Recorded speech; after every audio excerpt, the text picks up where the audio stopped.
Good morning students. Class 12th में English की rainbow book पढ़ रहे हैं। रेनबो बुक का थर्ड लेसन थर्ड थॉट्स पुनर्विचार पढ़ रहे हैं। तो सभी स्टूडेंट्स अपनी अपनी बुक ओपन करेंगे और उसमें तीसरा लेसन निकालेंगे। आइए जो तीसरे लेसन का नेक्स्ट वाला पैरा है उसे पढ़ना स्टार्ट करते हैं। तो सभी स्टूडेंट्स अपनी अपनी बुक में ध्यान देंगे, प्रत्येक लाइन की हिंदी जानेंगे और इसमें जो टफ वर्ड दिए हैं उसके मीनिंग के बारे में जानेंगे। तो लेसन चल रहा है अपना थर्ड थॉट्स पुनर्विचार। आइए नेक्स्ट पैरा पढ़ना स्टार्ट करते हैं। While I was dressing the next morning, I thought about the dealer again. Dealer का अर्थ होता है विक्रेता। अगले दिन सुबह जब मैं तैयार हो रहा था तो मुझे उस विक्रेता की फिर याद आई। Why should I sow my thoughts rain directly? I had for the first time in my life brought off a fancial cup, spoil it by giving a large part of the profit away.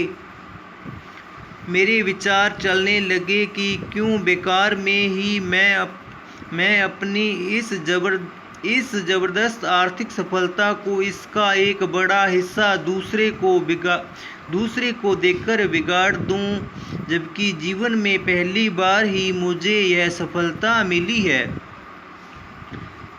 अब वह क्या बोल रहा है कि जीवन में मुझे पहली बार ही सफलता मिली, अर्थात इसका हिस्सा देकर क्यों बिगाड़ दूं।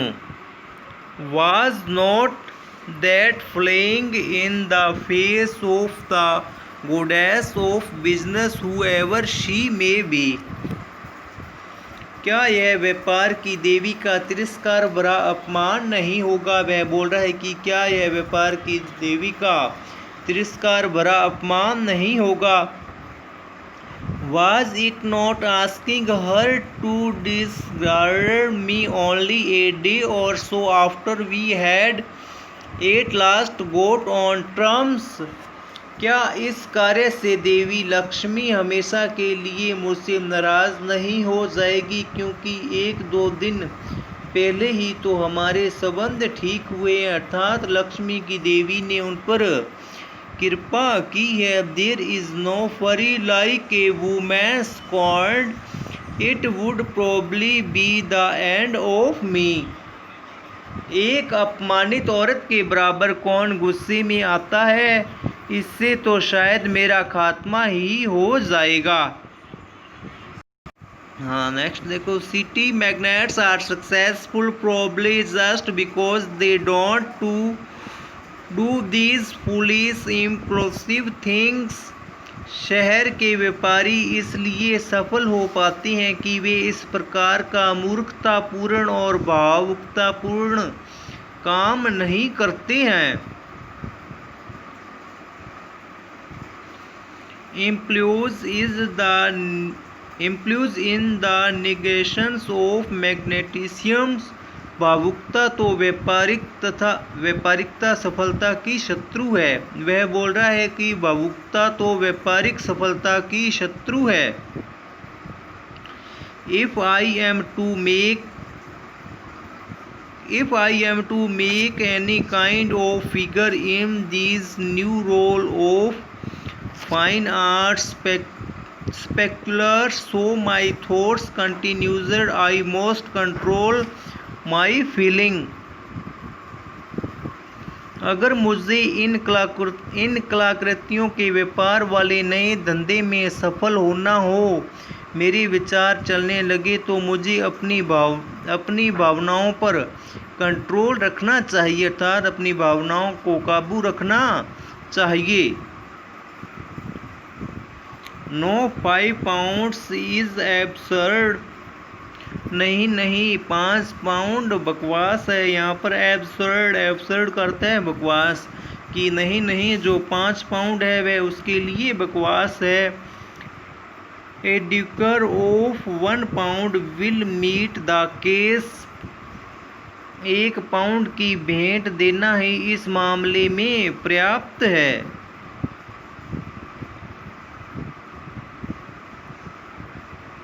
It will be nothing to me, or at any rate nothing serious, but a gift of quail and manna from a clear sky to the dealer, without however doing him any harm.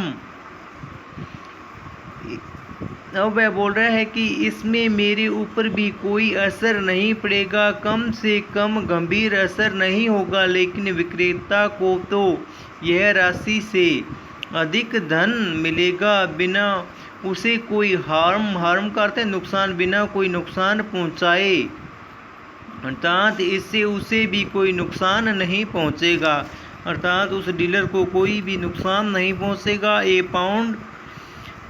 Pound will be ample expended by a brief note. Brief का अर्थ होता है संक्षिप्त, 1 pound ही काफ़ी है। हाँ, साथ में एक संक्षिप्त पत्र भी होगा कि उसके लिए क्या है, 1 पाउंड भी काफ़ी है और उसके साथ में एक संक्षिप्त एक पत्र भी होगा। अब देखो next line,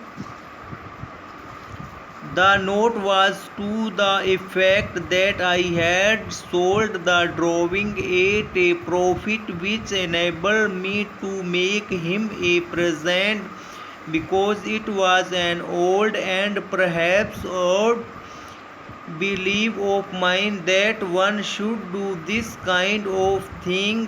Good luck should be shared. अब वह बोल रहा है कि क्या इस पत्र का विषय यह था कि मैंने उस चित्र से जो नफ़ा कमाया है उससे मैं इस योग्य हो पाऊंगा कि आपको कुछ भेंट प्रदान कर सकूंगा, अर्थात उस पत्र के द्वारा जो मैंने कुछ नफ़ा कमाया है उस नफ़े में से कुछ भेंट आपको प्रदान करूंगा, क्योंकि यह मेरा एक पुराना और एक अजीब सा विश्वास है कि आदमी को ऐसा कुछ करना ही चाहिए, अर्थात सौभाग्य को बांट लेना चाहिए, अर्थात जितना अपने पास प्राप्त होता है उसको क्या है, कुछ अपने सौभाग्य में वो उसमें से कुछ बांटना चाहिए। I had the envelope in my pocket containing the note and the check when I reached the club for lunch, and the afternoon I played bridge so distressingly that I was glad I had not posted it.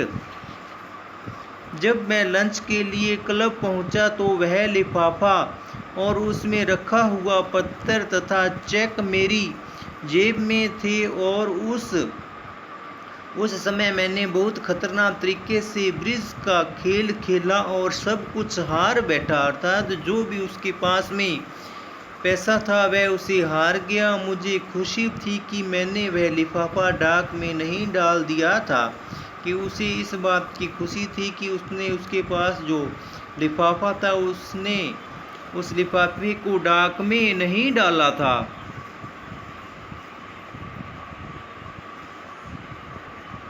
देखो, I had the envelope in my pocket,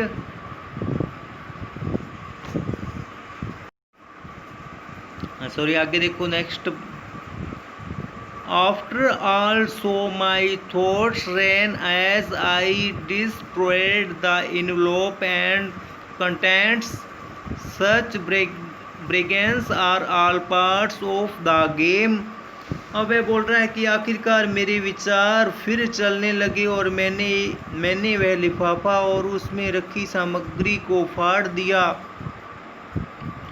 और इस प्रकार की खरीद बेच तो व्यापार में चलती ही रहती है। वह बोल रहा है कि इस प्रकार का जो उसको घाटा लगा था वह क्या है, इस प्रकार के कार्य व्यापार में चलते ही रहते हैं। Buying and selling are a perfectly straightforward matter between dealer and customer. Dealer होता है विक्रेता और कस्टमर होता है ग्राहक, खरीदने वाला। खरीदना और बेचना तो विक्रेता और ग्राहक के बीच का एक सीधा साधा मामला है। The dealer asks as much as he thinks he can export, and the customer, having paid it, is under no obligation whatever to the dealer the incident is closed. बेचने वाला उससे से अधिक रकम की मांग करता है जो वह खींच सकता है, और ग्राहक भी इस बार कीमत चुका देने के बाद विक्रेता की सहायता करने के लिए बाध्य नहीं है। घटना वहीं समाप्त होगी। अर्थात इस प्रकार की क्या है, जो उसको नुकसान हुआ था, नुकसान होने की जो घटना थी वह वहीं समाप्त होगी। अर्थात जो क्या है, थर्ड थॉट्स पुनर्विचार के बारे में बताया गया है, वह उसके बारे में बता रहा है कि उसके विचार आगे की ओर चलने लगे। तो स्टूडेंट्स, अपना ये लेसन है थर्ड थॉट्स, ये लेसन कंप्लीट हो गया है। आप सभी स्टूडेंट्स ने इस लेसन के क्वेश्चन आंसर करने हैं। तो आज के लिए इतना ही। Okay, bye bye, have a nice day.